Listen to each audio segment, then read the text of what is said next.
मित्रों नमस्कार, मनीष सिंह क्लासेस में आपका स्वागत है। आज हम जानते हैं 12th के बायोलॉजी के 8 चैप्टर का एक छोटा सा टॉपिक क्षय रोग यानी टीबी रोग। आप जानते हैं बखूबी कि टीबी रोग आज दुनिया में बड़े ही तेजी से फैल रहा है, परंतु उसके उचित उपचार और टीका का प्रयोग करके उस पर काबू पाया जा रहा है। आज हम जानेंगे टीबी के बारे में, जो हमारे फेफड़े से यानी श्वसन तंत्र से जुड़ा एक खतरनाक बीमारी है।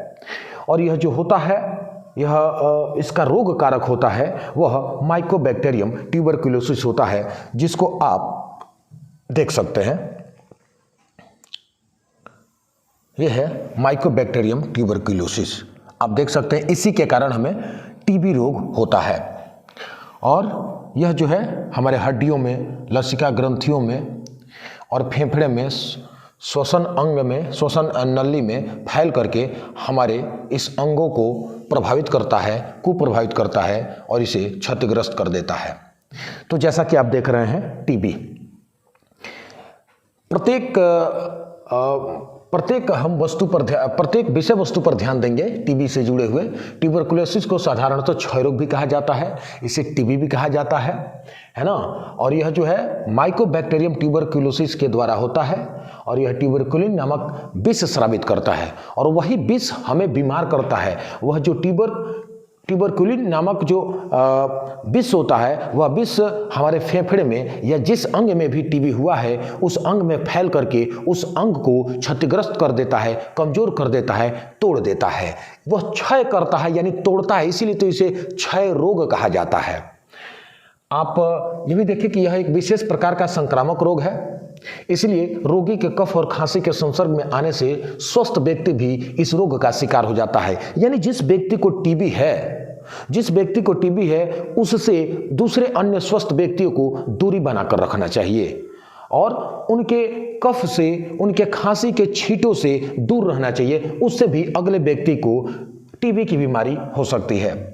और अब ये जाने कि आखिर ये बीमारी हमारे किन किन अंगों में होती है। तो ये बीमारी हमें हमारे लसिका ग्रंथियों में हो सकती है, जैसा कि आप देख रहे हैं। इसमें हमारे लसिका ग्रंथियों में काफ़ी तेज़ी से ये जो है फैल करके हमारे लसिका ग्रंथियों को कमज़ोर कर देता है, जिससे मनुष्य कमज़ोर होता है।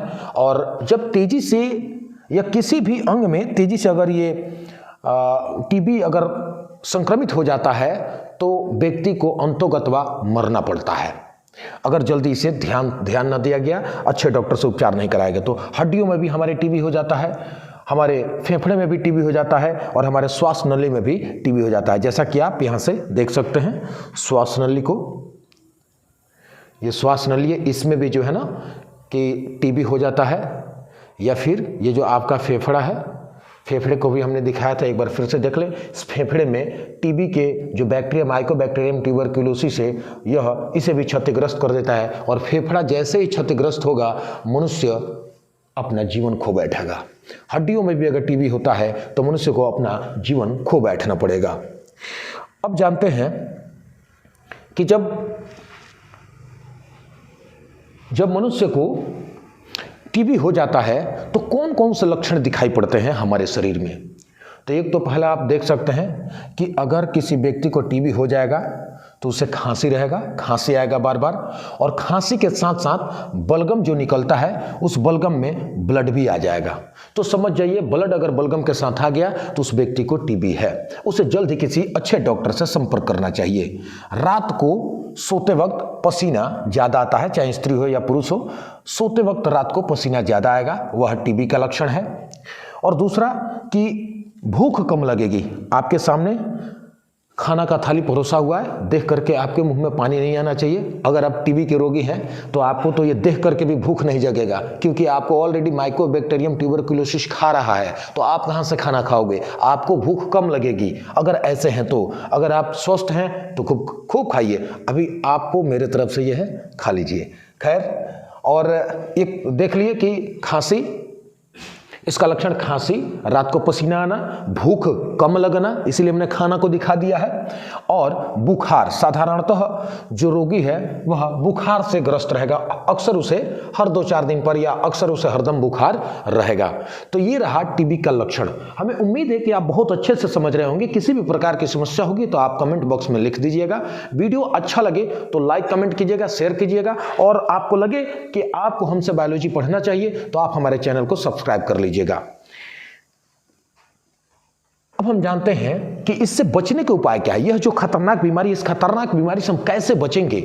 देखिए, किसी भी रोग का सबसे बड़ा उपचार होता है साफ सफाई। घर में साफ सफाई रखें, अपने घर के आसपास भी साफ सफाई रखें, और खुद भी साफ सुथरा रहें। प्रतिदिन नहाएं और अच्छे से साफ सुथरा रहें तो हम कई बीमारियों से दूर हो सकते हैं, ना कि सिर्फ टीबी से, कई बीमारियों से दूर हो सकते हैं। तो सबसे पहले तो अपना साफ सफाई चाहिए, और उसके साथ देखिए, जिस व्यक्ति को टीबी है वह तितर बितर इधर उधर न थूके। जैसा कि इस महाशय को देखिए, ये महाशय दीवार को रंग दिए हैं, ऐसे ऐसे महाशय थूक करके दीवार को ऐसा कर दिए। अब देखिए, ये व्यक्ति अगर कहीं इधर उधर अगर टीबी वाला व्यक्ति थूकता है तो वह जगह टीबी से संक्रमित हो जाता है। आप जरा बात पर गौर फरमाइए कि होता क्या है कि ये थूक दिए महाशय, उस पर मक्खियां बैठी, मक्खियां उड़ करके किसी के मुंह पर बैठी, और मुंह पर बैठी, हाथों पर बैठी, आदमी उससे हाथ पहुंचा तो वह मक्खियों के शरीर पर माइकोबैक्टीरियम ट्यूबरकुलोसिस आ जाता है, और जैसे ही हमारे उस शरीर पर मुंह पर आता है तो फिर हमारे अंदर प्रवेश कर जाता है, व्यक्ति को टीबी हो जाती है। कोई जरूरी नहीं है कि कोई खांसेगा तभी आपको टीबी होगी। मक्खियां भी उस टीबी के रोगी द्वारा थूके गए थूक पर अगर बैठ जाती हैं तो वह आकर के हमारे शरीर पर बैठे तो हमको संक्रमित कर सकती हैं। इसीलिए टीबी वाले व्यक्ति को तितर बितर इधर उधर थूकना नहीं चाहिए। और छोटे बच्चे, इससे बचने का सबसे साधारण उपाय है कि छोटे जो बच्चे हों उसी समय उन्हें जो बीसीजी का खुराक दिया जाता है, यानी बीसीजी का जो सुई दिया जाता है, टीका दिया जाता है, उस टीके को लगवा दें ताकि बच्चा शुरू से ही यानी बचपन में ही स्वस्थ हो जाए, टीबी से मुक्त रहे। टीबी जैसे खतरनाक रोग उसे न लगे, उसके शरीर में उतनी इम्यूनिटी पावर टीबी के प्रति हो जाए। जिस व्यक्ति को टीबी हो गया हो उस व्यक्ति को अपने परिवार के सभी सदस्यों से अलग रहना चाहिए ताकि परिवार के अन्य सभी सदस्य सुरक्षित रहें, और परिवार के जितने भी लोग हैं वे सभी ऐसे तो सब साथ में रह सकते हैं। टीबी के रोगियों के साथ हमें ऐसा व्यवहार नहीं करना है कि हम उनसे अलग रह रहे हैं। टीबी के रोगियों के साथ आप रह सकते हैं, बशर्ते उनके मुंह से निकले लार के छींटों से बचना है आपको, उनका जूठा खाने से बचना है आपको, उनका जूठा पानी पीने से बचना है आपको। तो ये सारी समस्याएं हैं आपको टीबी से जुड़ी हुई। अगर टीबी से कोई व्यक्ति ग्रसित है तो उसे बड़े ही सावधानी से इन सभी चीज़ों को ध्यान देना पड़ेगा। और ऐसे ही आप 12th के एग्जाम में अगर लिखते हैं तो आपका नंबर भी बहुत अच्छा आएगा।